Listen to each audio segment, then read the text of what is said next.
Mac Jones' career makes a lot more sense if it was played in reverse because his rookie year, he was actually really solid and looked like one of the more promising young quarterbacks in the NFL. And then his second year, it was a real struggle as he ended up finishing 28th out of 31 quarterbacks that played 320 snaps or more. And that's according to EPA, which, if you don't know what that means, I have a video that explains the stat. And I'm going to give him the benefit of the doubt with it, though, because he was held back majorly by coaching to an extent that I don't know if any other quarterback has been held back so much.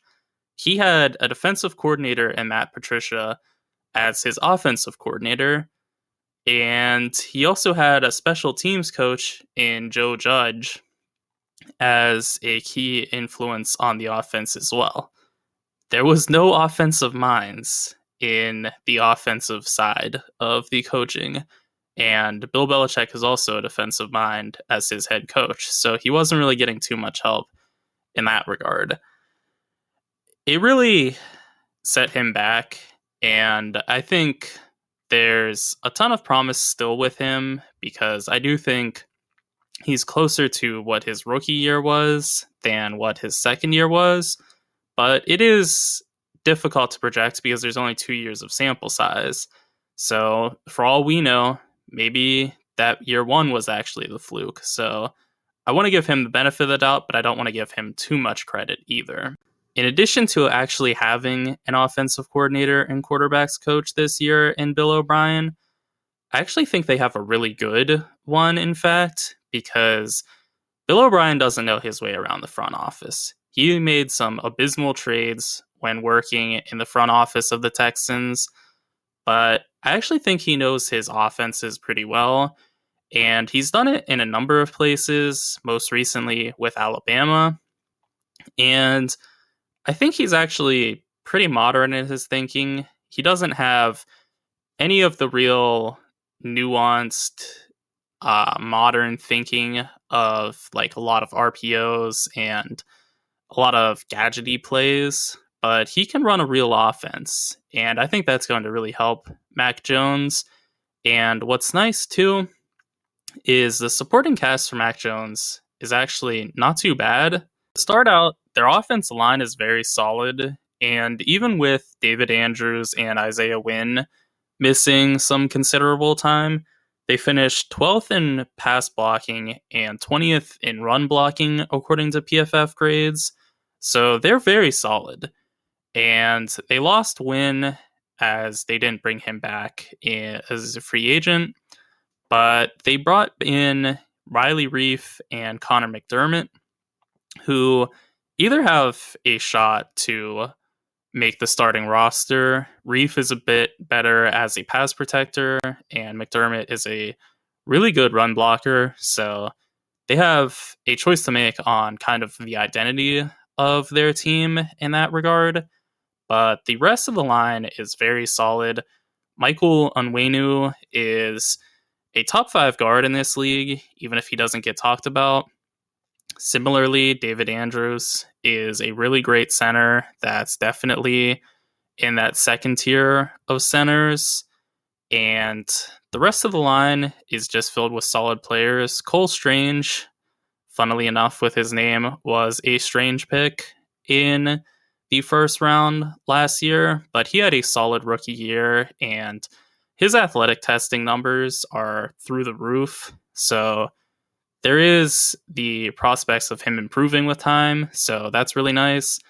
And lastly, Trent Brown, he's just a very solid pass protector that can also do some work in the run game just because he's massive, but he's more so a pass protector, which, again, the main goal for the Patriots is to make sure Mac Jones is their guy. So I would lean for Reif as their right tackle, and I think the rest of the guys are good pass blockers, so I think that'll really help in figuring out if Jones is their guy or not. As far as the playmakers go, it's not ideal, but there is definitely some talent in the room because Devontae Parker was only on pace for 700 yards this past year, but he was uber efficient as he would have ranked second in yards per reception if he had enough receptions to qualify for the lead in that rate. So he was really good as a deep downfield threat. He's not getting a ton of separation at this point, but he's really good as a contested catch guy, and that still has some value, even if it's more preferable to be open, obviously. After him, Kendrick Bourne and Hunter Henry didn't really do well in yards per game either, but they also were good in yards per reception as they ranked 44th and 45th, respectively, in yards per reception.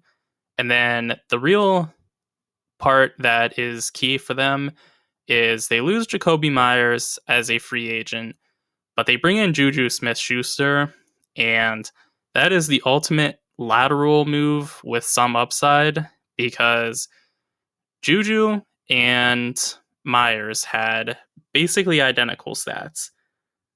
Smith-Schuster had one more yard per game on average, and they had the exact same yards per reception.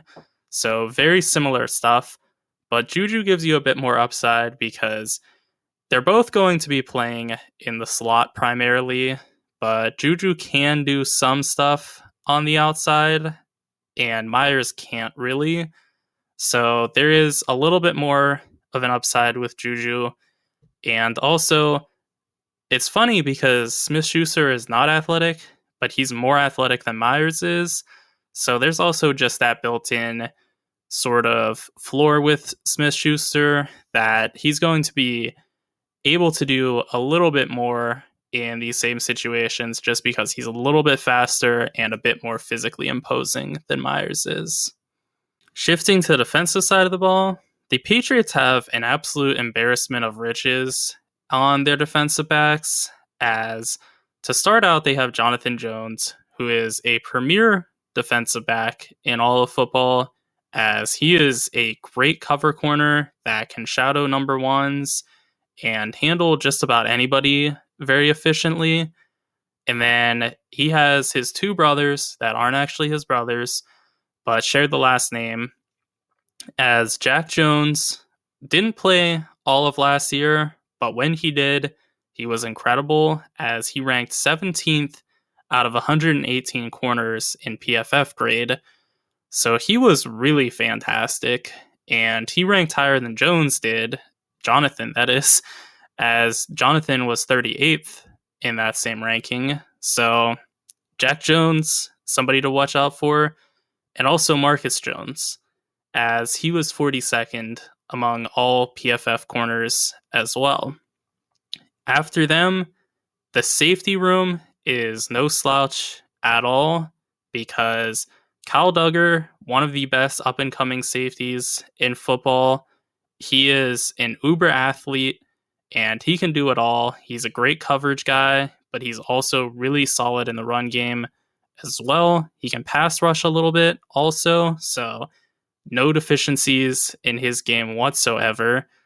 Adrian Phillips, also incredible as a pass coverage guy and a run defender. So much versatility for their two safeties. But the thing is, they also have a third safety. They have Jabril Peppers, who is one of the best safeties in run defense, but he's no slouch in pass coverage either. So they are all super versatile, and they are great in specific roles as well, which is just an absolute dream to have three safeties and three corners. As far as depth goes, Jalen Mills really struggled this past year, and it's a question of if that's going to be the new him or not, but he was solid in the years prior to that, so there is still hope of a rebound for Mills.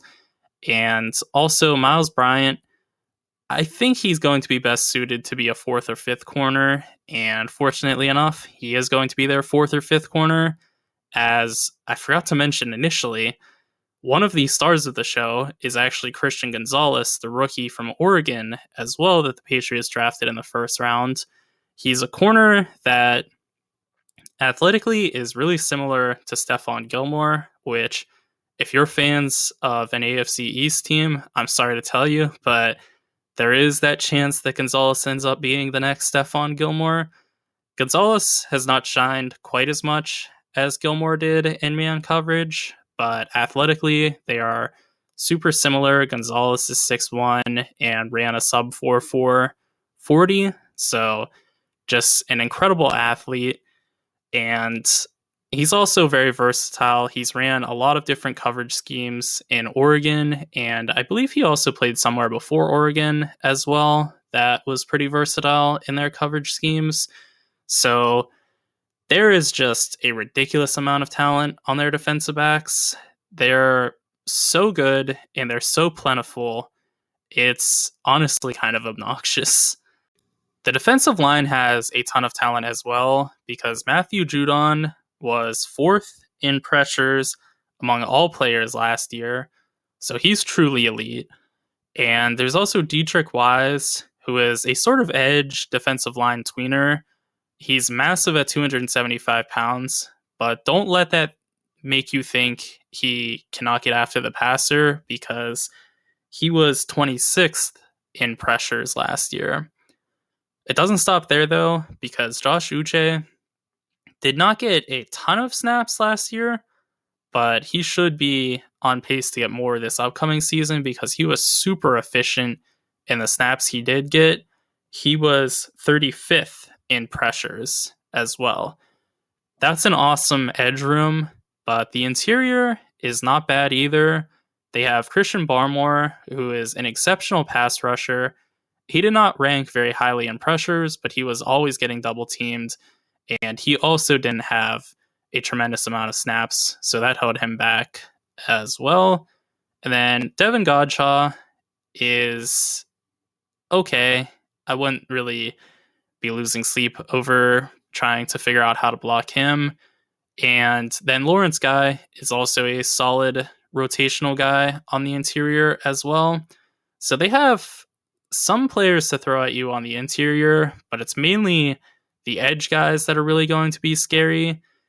And it's just the fact that they can throw 3 guys at you every single play, because there's versatility with all 3 of them. Judon can be lined up like a linebacker. Uche can also be lined up like a linebacker. Wise can be that true edge or a defensive tackle even. So that's really nice. There's also Daniel. I'm going to call him E. I don't know how to say his last name. I'm going to be completely honest.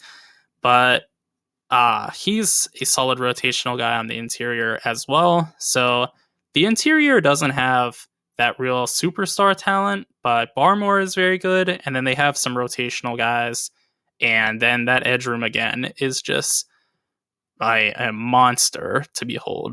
At linebacker, this is where the whole team gets nicely rounded out, because they have a ton of talent there as well, but they're just so versatile of linebackers that it just makes everything work. Jawan Bentley, a premier run defender at the linebacker position, just a great thumper. He had an incredible season according to PFF grade, as he was 8th out of 81 linebackers. So incredibly great stuff from him. And even though he's really good in the run game, he's also a solid pass coverage guy, as he had a 73 grade in pass coverage, which was good for 19th out of 70 linebackers. So he's very solid. And Jelani Tavai is also very good.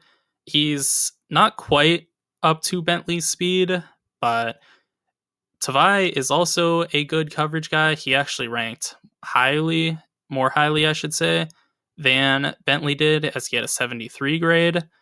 And he's not quite as good in the run game, but he's still solid there. And both Tavai and Bentley can get after the quarterback on a well-timed blitz. They're not exceptional by any measure, but they are more than capable of coming through, especially if they're clean. that means untouched. So they're going to be a really nice tandem for years to come, and they're going to be able to hold together, I think, really this entire defense, because the defensive line is not exceptional in defending the run. They're kind of unlike Patriots teams of years past, because usually Belichick has valued guys that can defend the run, and then he's sort of schemed up the pressure from them. But in this year and moving forward, it seems like he's more after guys that can get after the quarterback, and then he sort of schemes the run defense off of that. As far as their coaching is concerned, Belichick is still one of the best defensive minds in football history, and that seems like that's never going to go away. But one thing that has gotten away from him is his aggressiveness on fourth down, because according to Football Outsiders' aggressiveness index, Belichick was second least aggressive in all of football on fourth downs, and that's something that just the eyeball test would tell you as well. Even if it's a very manageable fourth down in plus position where it's sort of you're torn between punting and not really getting too many yards out of the punt or taking a long field goal, he's not going for it even in those situations. And that really holds the team back, because even though they're not a great offense, they're good enough to get short yardage situations, especially because they do have a good offensive line. And Mac Jones is more than capable of sneaking in those situations. So Belichick is holding the team back on the offensive side of the ball by not having any sort of aggressiveness, but he is still an absolute mastermind of the defensive side of the ball. In all, I have the Patriots squarely in the mix of teams you don't want to play, because their defense is about as good as anybody's. They have as much talent as anybody on that side of the ball, and they're as well coached as anybody as well. So they have a lot going for them on that side of the ball, and their offense has some real upside associated with it. If Mac Jones can get back to his rookie year play, which I don't think is too much of an ask, because I think the offensive coordinating is going to be about as good as it was in his rookie year, and the talent is pretty similar as well. So I think there's a real chance that the offense can be really good, and if everything goes right, they're going to be a lot more highly thought of than the 19th best team in the NFL. This is a mix of what I think they could be and what I think they are from last year. So they might be a little bit better, and this may look foolish to have them as low as I do, but I don't want to be all sunshine and rainbows with them. I do want to be as realistic as I can. And last year was rough. Their offense really was a struggle for much of the year, but I do think better times are ahead for them.